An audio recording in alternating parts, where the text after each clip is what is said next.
벌써 4월 마지막 주일이 됐어요. 실록이 우거지는 좋은 계절, 하나님의 축복 속에 우리 예배를 드리게 된 것을 감사를 드립니다. 옆에 있는 분들하고 하나님께 감사합니다 인사합시다. 하나님께 감사합시다. 아멘. 좋은 계절입니다.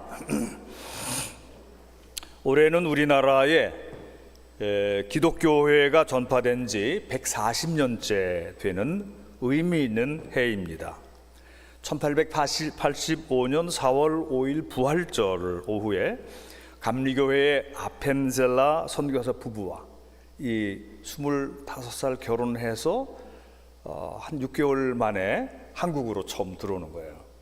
그리고 이제 장로교회 언더우드 선교사는 아직 미혼인 상태에서 같은 배를 타고 제물포항에 첫 발을 디디는 것입니다. 그래서 감리교회와 장로교회는 교단적으로 올해 선교 140주년을 같이 기념하는 그 예배와 뜻깊은 행사들을 진행하고 있어요.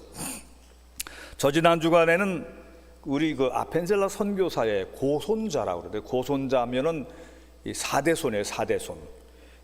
이 고손자가 그 초등학교 교사더라고요. 23살 미혼 이 청년이 감리교 본부의 초청, CTS-TV가 같이 초청해서 이제 내한에서 아펜젤라 선교사가 세운 정동제일교회와 배제학당을 이제 방문하고 할아버지 가족이 묻혀 있는 양화진 선교사 묘역에 가서 헌화도 하고, 순직한 그 목포로 내려가던 군산 앞바다까지 또 같이 다 내려가서 거기서 또 이렇게 기도하고 이제 그랬다고 그래요. 근데 그 스케줄 사이에 정동제일교회에서 화요일 저녁마다 모이는 아펜젤라 합창단 연습 장소를 그분들이 방문을 했어요. 그래서 이제 아펜젤라 합창단 쪽에서는 꽃다발을 미리 준비하고, 그리고 CD 그 USB 찬양 그 선물 준비를 하고, 그분들 손님을 위해서 합창을 불러줬어요. 그랬더니 아주 감동을 하는 것입니다. 지금 이제 그 우리나라 그 중고등학교 역사 교과서 굉장히 왜곡이 많이 되어 있는데, 기독교의 역사를 거의 뭐 그냥 무시하고 지나가는 이제 이런 그 역사 왜곡이 있는 것입니다. 그래서 그 교회 그 교과서 역사 교과서 개정 작업이 지금 이제 진행 중에 있습니다. 영락교회, 온누리교회, 또 우리 감리교회 그 여러 교회들이 이제 진행을 해서 이제 앞으로 이제 많이 바뀌어질 것입니다. 그런데 오늘날 세계에서 주목받는 대한민국의 발전의 시작은 선교사님들의 헌신과 또 기독교회의 영향을 빼고서는 사실 설명할 수가 없는 겁니다.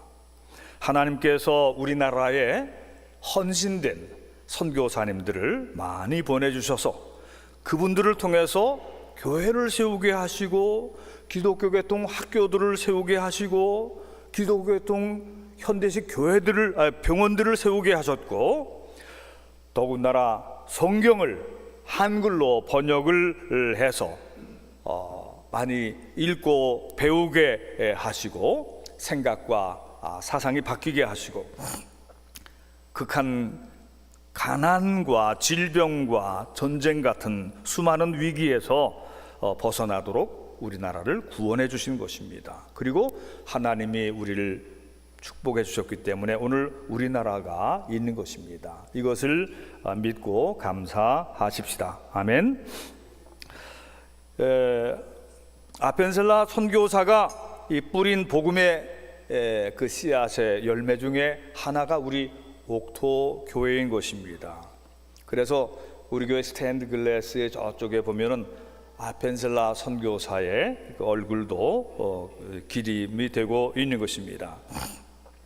올해는 우리 옥토교회 역사로 볼 때에 38년째가 돼요.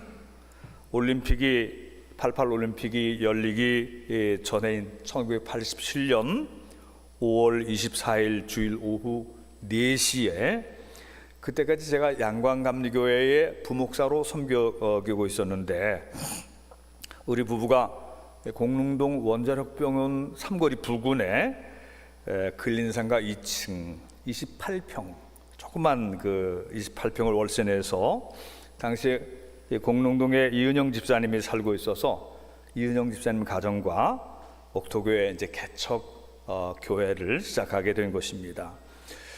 보통 이제 개척 교회를 시작할 때도 보통은 수십 명이 같이 시작을 합니다.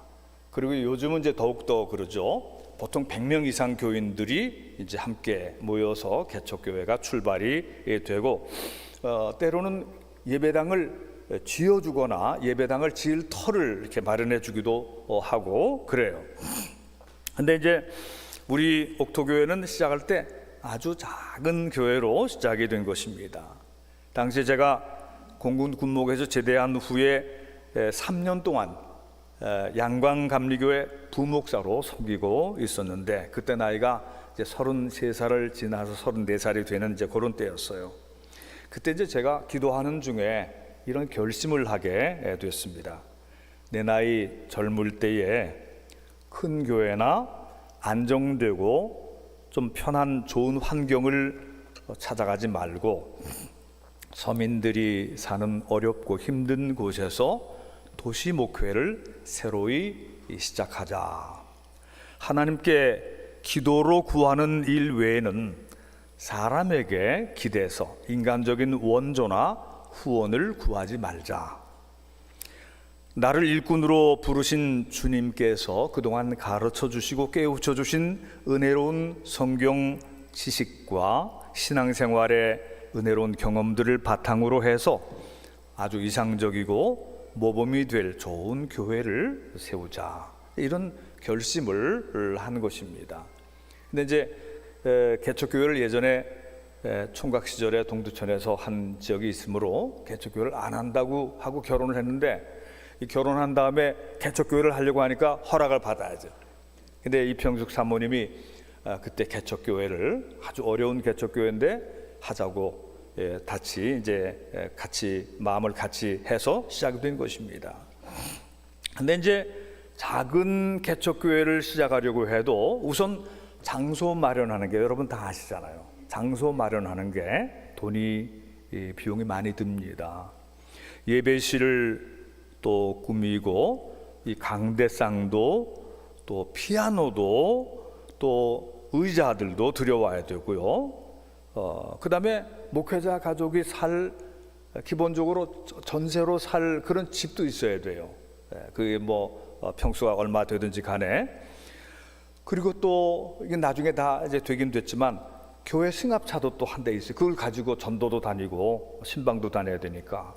그리고 또 당장 굶을 수는 없으니까 먹고 또 지낼 수 있어야 되고 아이들이 유치원에 다니고 있었으니까 걔네들 또 유치원 또 보내야 되죠. 이런 것들이 이제 다 필요한데 이런 것들을 기도하면서 하나님께 맡겨드리고 오직 물 위를 걷는 베드로 같은 마음으로 순수한 개척교회의 바다 이렇게 표현합니다. 이 개척교회의 바다로 발을 내디딘 것이에요. 그랬더니 예수님께서 베드로의 발이 물에 빠지지 않게 해주셨듯이 주님만 바라보고 걷고자 하는 젊은 목사의 발이 물에 빠져서 허우적거리지 않도록 우리 주님께서 도와주셨습니다. 우리 옥토교회 시작할 때에 그렇게 시작했지만 허우적거리지 않았어요. 하나님의 은혜의 기적들을 많이 체험을 했습니다. 이 개척 예배를 준비하는 중에 먼저 개척 자금을 모아야 되는데 제일 먼저는 저희 부부가 미국 유학을 준비하면서 모아둔 유학 자금이 있어요. 그걸 이제 수백만 원을 그걸 먼저 냈습니다. 그 다음에 양광교회의 성도들의 헌금이 이제 당일날 개척 당일날도 헌금해 줬으면 그 전에 교우들이 이제 헌금을 모아줬어요. 그리고 돌아가신 천국에 가신 저희 어머니 또 아버지 이 노년기 비상자금이 있었어요. 그때 참 굉장히 어려운 그 상황에 있었는데 노년기에 마지막 비상자금이 몇백만 원 있었는데 그거를 딱 내놓으셨어요. 그리고 다른 친척들 십시일반 헌금이 있었고, 아내 이평숙 사모와 장모님을 이덕순 집사님 돌아가셨는데, 그 장모님을 비롯한 처가 쪽 가족들도 헌금에 또 진심으로 동참을 해주셨어요.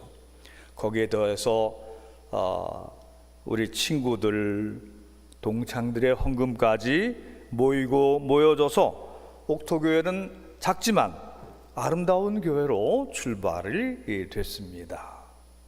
감사한 일이죠. 근데 이제 개척 초기 몇 년 동안은 이 담임 목사에게 정해진 월급이라고 하는 것이 없었어요. 주일 예배 때에 자리를 채워주려 와주는 가족 친척들까지 다 해서 첫 번째 해는 주일 낮 예배 12명이 모였어요. 근데 이제 그때는 저녁 예배가 있었으니까 저녁 예배는 가족들 다 가고 나면 3-4명 예배를 드렸습니다. 3-4명 성도 놓고 제가 열심히 그냥 설교를 하고 그랬어요. 제가 얼굴이 뜨거워지고 그랬어요. 예. 근데 이제 개척한 후에 한 2년 동안은 양광교회로부터 매월 월세 정도의 20만 원씩 지원금이 들어왔어요. 2년간 지원을 받았어요.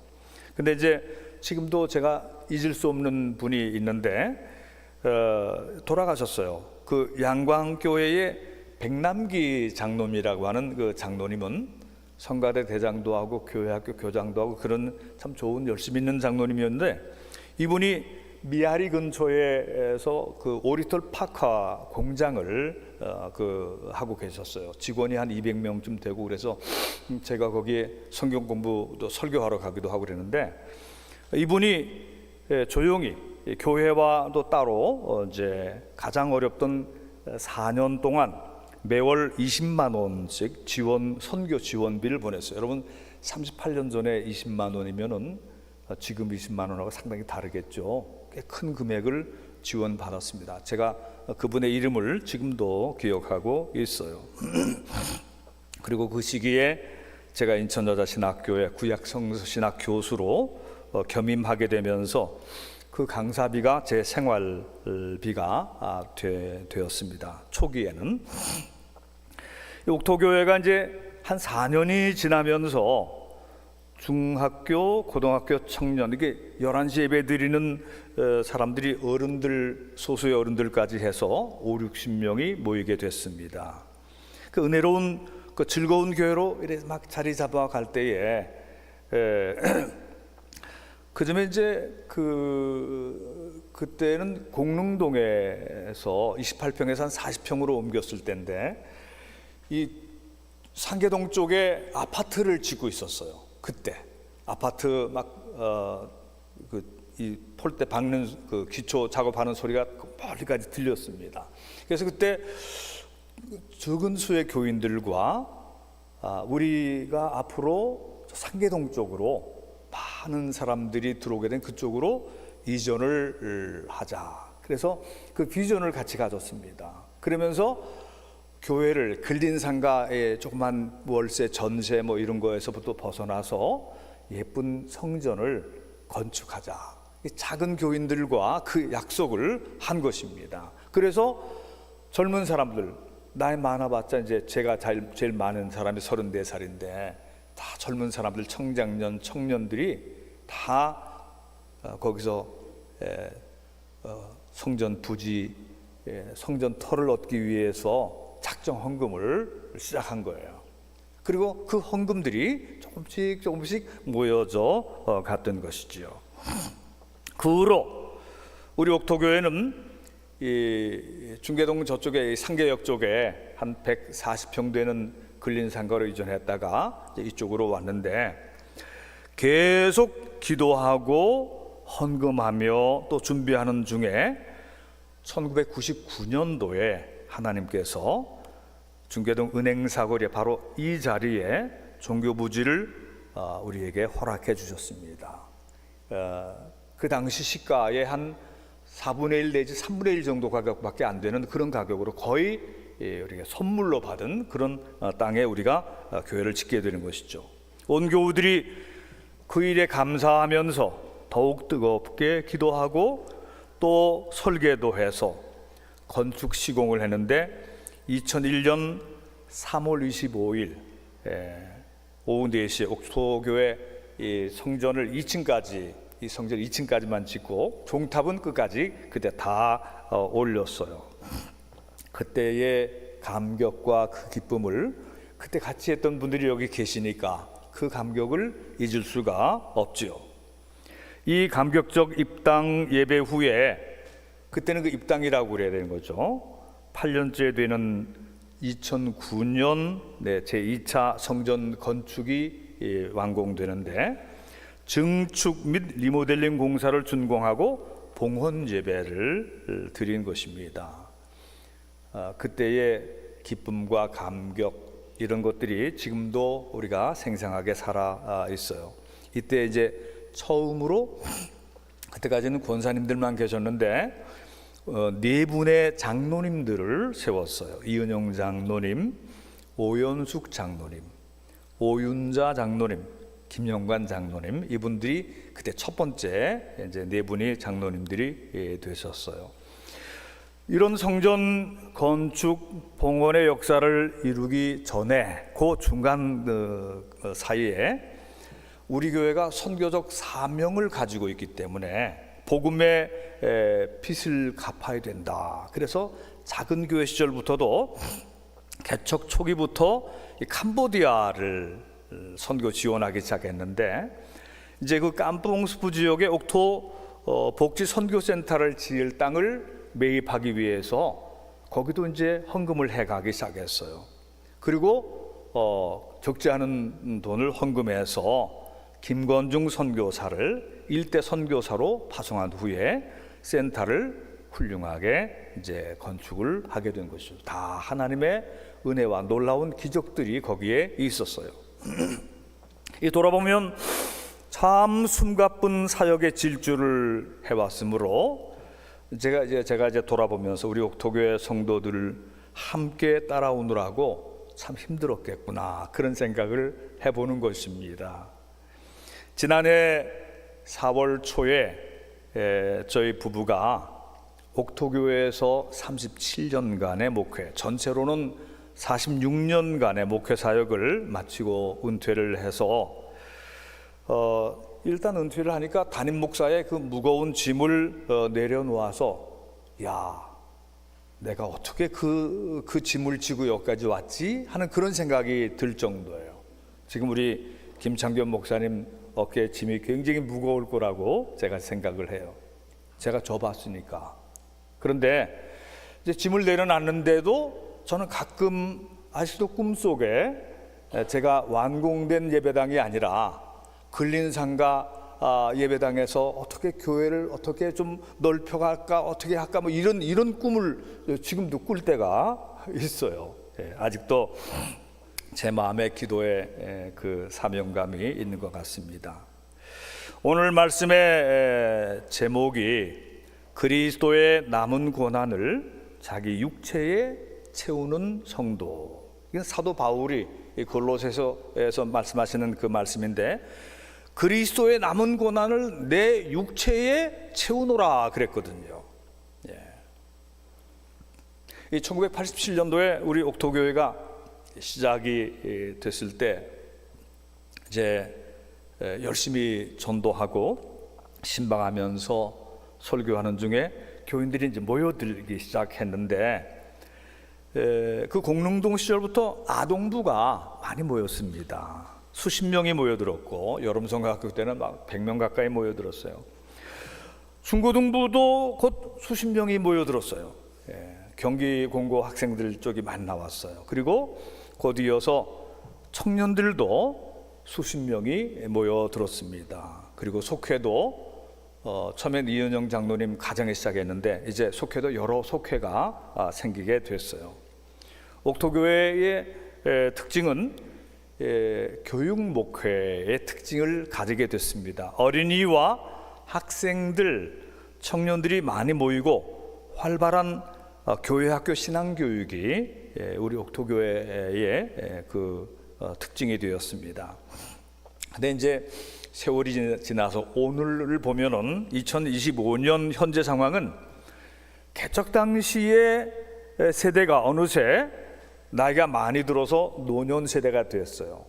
저도 이렇게 70이 넘어서 은퇴를 하게 됐으니 그때 30대 초반의 사람들이 막 같이 왔는데 그분들이 이제 다 연세가 들어서 은퇴를 하든지 은퇴를 앞두고 있단 말이죠.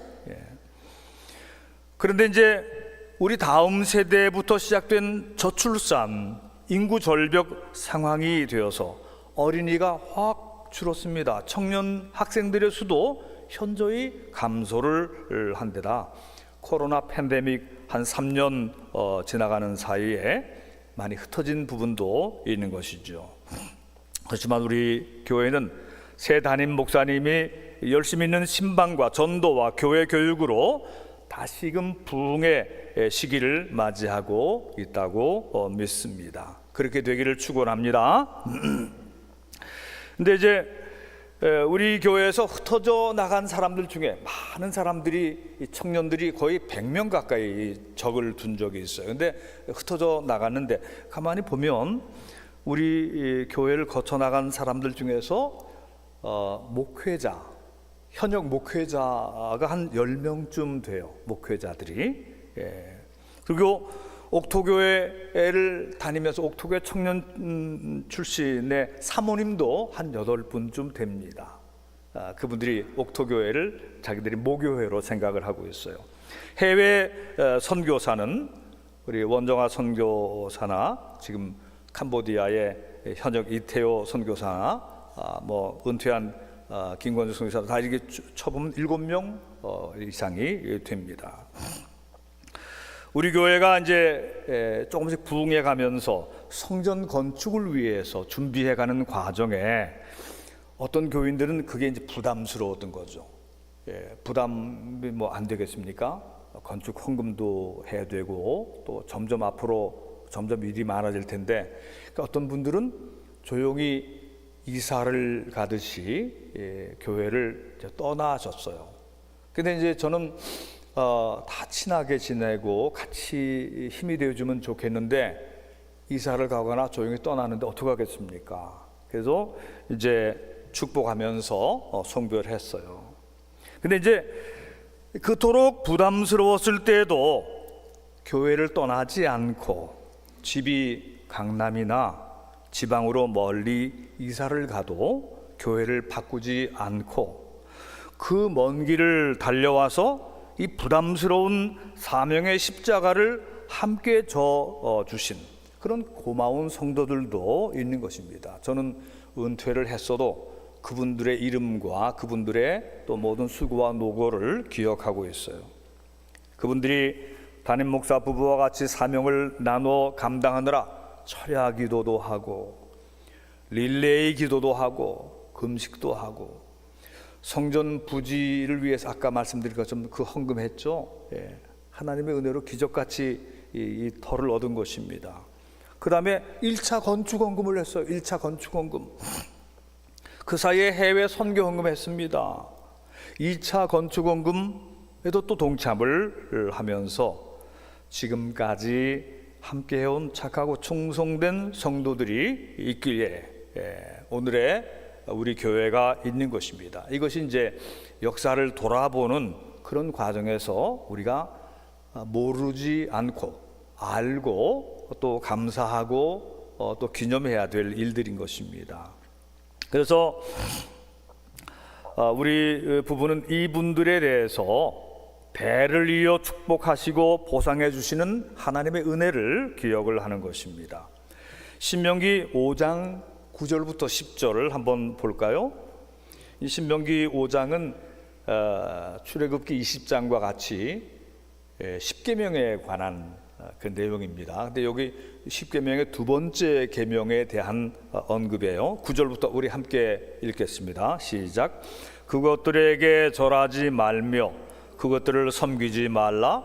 나 내 하나님 여호와는 질투하는 하나님인즉 나를 미워하는 자의 죄를 갚되 아버지로부터 아들에게로 3, 4대까지 이르게 하거니와 나를 사랑하고 내 계명을 지키는 자에게는 천대까지 은혜를 베푸느니라. 이 저주는 우상 숭배하면서 하나님을 미워하는 자들에게 3, 4대가 예고되고 있어요. 근데 하나님을 사랑하고 하나님의 계명을 지키는 자에게는 천대까지 은혜를 베푸시리라. 여러분들은 바로 이 10절의 말씀이 여러분들에게 적용되기를 축원합니다. 이 교회가 부흥되어 가고 큰 사역이 진행되어 갈 때에 교회의 안팎에 시험들이 있었어요. 우리 가정도 그 시험을 통과했습니다. 만약에 우리 가정이 그런 시험을 이겨내지 못했더라면 교회가 어려웠을 거예요.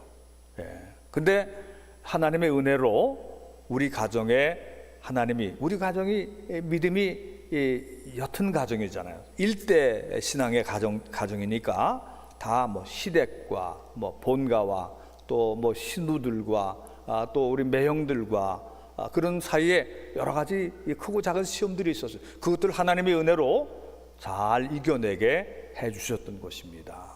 기도 많이 했지요. 그리고 먼저 하나님의 나라와 그의 의를 구하라는 그런 말씀에 따라서, 그리고 하나님의 영광을 위하여 나의 자존심과 나의 이기적인 생각들, 그런 거 다 내려놓고 나가니까 하나님께서 이기게 해주셨던 겁니다. 여러분들에게도 그런 시험과 유혹과 시련과 어떤 위기들이 있을 때 하나님께 기도하면서 잘 이겨나가시기를 축원합니다. 그 다음에 이제 우리 옥토교회 성도들 중에도 시험과 유혹, 시련과 위기가 닥쳐 왔었어요. 오늘 여기까지 함께 남아있는 분들은 자신들과 가족들에게 닥쳐온 그 위기, 그 시험, 그 유혹, 그 시련들을 주님의 도우심으로 잘 통과한 분들이에요. 교회에 붙어있기 때문에, 함께 기도했기 때문에, 위에서 중보기도 하고 함께 이렇게 손잡고 기도하며 왔기 때문에, 사명 감당하며 왔기 때문에 이것들을 이겨낼 수가 있었던 것입니다. 어떤 분들은 이제 안타깝게 이제 떠난 분들도 있는데, 지금도 이제 제가 이렇게 아는 분들이 있어요. 근데 지금 이런 생각이 듭니다. 그분들이 교회에 남아서 어렵지만 사명을 같이 감당했더라면 상급이 있었을 텐데, 그분들이 좀 부담을 좀 적게 가지기 위해서 떠나서, 물론 그분들도 신앙생활 또 잘했죠. 근데 떠났지만 부담은 안 됐지만 성전 건축을 같이 하는 그런 부담 없이, 기쁨과 감격도 없이 인생이 다 그냥 지나갔어요. 지나가는 거 휙 지나가잖아요. 그들에게는 인생의 보람과 상급이 없구나. 천대의 하나님의 축복과 은혜가 그들에게는 넘어가지 않는가, 그런 생각이 드는 것입니다. 교회가 잘 되기 위해서는 이제 한 두 가지의 성경 말씀을 보려고 하는데, 먼저 아가서 2장 15절부터 16절의 말씀 한번 읽어보겠어요. 아가서 2장 15절부터 16절 같이 읽어볼까요? 시작. 우리를 위하여 여우 곧 포도원을 허는 작은 여우를 잡으라. 우리가 포도원에 꽃이 피었습니다. 내 사랑하는 자는 내게 속하였고 나는 그에게 속하였도다. 그가 백합화 가운데서 양떼를 먹이는구나. 포도원을 허는 작은 여우를 잡으라고 그랬어요. 이 포도원이 열매가 잘 익어가야 되는데 여우가 들락날락하면서 꽃도 다 상하게 하고 막 순 나오는 것도 자르고 이렇게 해서 포도원을 망친다 그런 얘기죠. 그래서 이 교회라는 포도원을 헤집고 평안의 주님의 집에 구멍을 내고 들락거리는 여우가 누구냐? 이간질하는 영을 가진 사람이 있어요. 남을 시험 들게 하고 또 사탄에게 이용당하는 그런 교인이 있는 것입니다. 예수님이 이런 말씀하셨어요. 마태복음 18장 6절부터 7절 한번 읽어볼까요? 시작. 누구든지 나를 믿는 이 작은 자 중 하나를 실족하게 하면 차라리 연자맷돌이 금옥에 달려서 깊은 바다에 빠뜨려지는 것이 나으니라. 실족하게 하는 일들이 있음으로 말미암아 세상에 화가 있도다. 실족하게 하는 일이 없을 수는 없으나 실족하게 하는 그 사람에게는 화가 있도다. 아멘. 이제 우리 교회도 이제 큰 교회는 아니지만 개척해서 여기까지 오는 동안에 많은 이제 그 우여곡절도 겪고 많은 은혜와 기적의 체험도 하고 왔는데, 한 30-40년 지나는 동안에 보면 어떤 개척교회는 있다가 없어졌어요. 어떤 개척교회는 있는데 그냥 그대로예요. 어떤 교회는 우리보다 더 좋은 환경에 있었는데 짓지도 못하고 아직 그대로 있어요. 근데 그런 교회들은 왜 그럴까? 그런 교회는 그 안에, 교회 안에 시험이 있었고 시련이 있었고 헌신이 부족했고 어떤 그 말하자면 오늘 말씀 제목인 그리스도의 남은 고난을 나의 육체에 채우노라 하는 이런 성도가 거기에 없었기 때문에 그런 교회들은 이제 발전을 못하게 되거나 없어지거나 이제 다른 교회가 합치든지 뭐 그렇게 된 것이다, 이런 생각을 하게 되는 것입니다. 그러나 이제 반면에 많은 사람을 하나님께 돌아오게 하는 사람이 있는데 이 사람들은 하늘의 별과 같이 빛나리라 그랬어요. 다니엘서 12장 3절을 같이 읽겠습니다. 시작. 지혜 있는 자는 궁창의 빛과 같이 빛날 것이요 많은 사람을 옳은 대로 돌아오게 한 자는 별과 같이 영원토록 빛나리라. 여러분들이 별과 같이 영원히 빛나는 성도들이 되시기를 축원합니다. 많은 사람을 하나님께 돌아오게 한 사람, 하늘의 별과 같이 영원히 빛나리라. 사랑하는 성도 여러분들이요, 우리는 교회 공동체를 시험에 들게 하는 그런 사람이 되면 안 되겠고, 도리어 시험을 이기도록 돕고 일으켜 세우는 성도들이 되어야 할 것입니다. 시험에 든 성도가 있으면 찾아가서 권면하고 설득하여 다시 돌아오게 해야 하는 것이죠. 우리 교회 성도들 중에서 또 이런 은사를 가지신 분이 있어요. 이게 참 좋은 은사예요. 덕스러운 은사.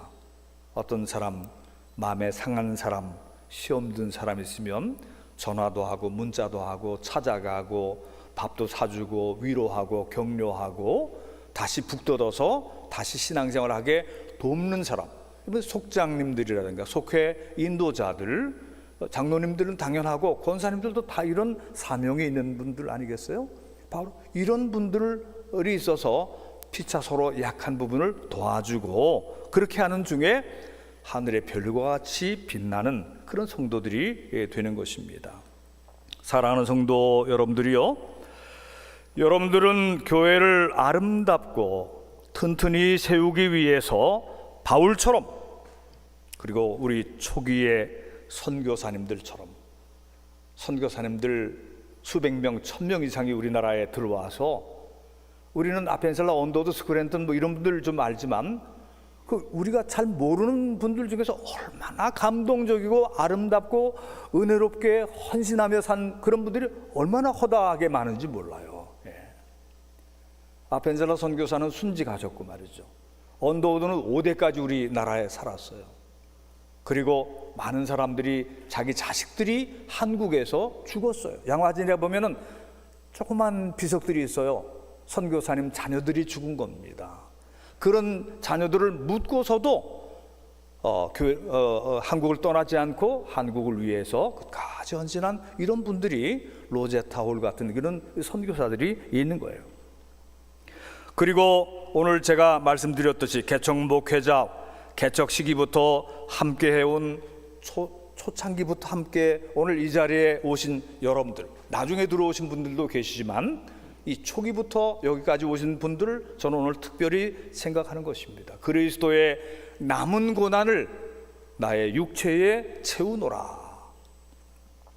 사랑하는 성도 여러분들이요, 성전 건축의 무거운 부담을 나눠지고 오늘까지 함께 온 성도들, 앞으로 주님이 오실 때까지 또 교회를 지키고 또 사랑하고 남은 사명을 함께 감당하기를 회피하지 않는 성도들에게는 분명히 하나님의 상급이 대대로 있을 것입니다. 이것을 믿으시기 바랍니다. 저는 천대까지 하나님이 은혜를 내리실 것이다, 이 말씀을 믿습니다. 여러분들이 믿음 생활을 잘 하시고, 그리고 우리가 바울처럼까지는 못하더라도 해외에 파송돼서 헌신된 삶을 사는 그런 분들까지는 못하더라도 그래도 교회에 남아서 그리스도의 남은 그 십자가의 고난, 그리고 내 몫에 태인 십자가를 지고 나갈 때 하나님께서 자손 천대까지 은혜를 베풀어 주실 것이다. 이 복을 받아 누리는 여러분들 되기를 바라고, 여러분들 모두 믿음의 명문 가문이 되기를 주님의 이름으로 축원합니다. 기도하십시오.